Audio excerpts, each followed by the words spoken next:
Bakit kailangan ng power factor corrector sa bahay? Sa panahon ngayon na pataas ng pataas ang singil sa kuryente, mahalagang matalino tayo sa paggamit ng elektrisidad. Ang power factor corrector device ay hindi lang simpleng gadget. Ito ay proteksyon at matalinong puhunan para sa iyong tahanan. Narito kung bakit mo ito kailangan. 1. Nakababawas sa electric bill. Binabawasan nito ang wastage ng kuryente sa iyong appliances.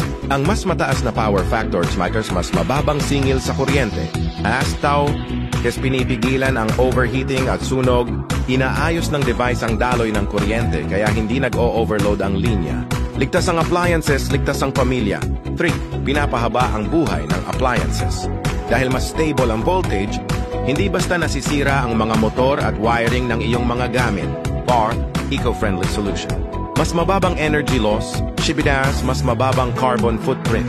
Tulong sa kalikasan habang nakakatipid ka. 5. The smart investment para sa bahay o negosyo.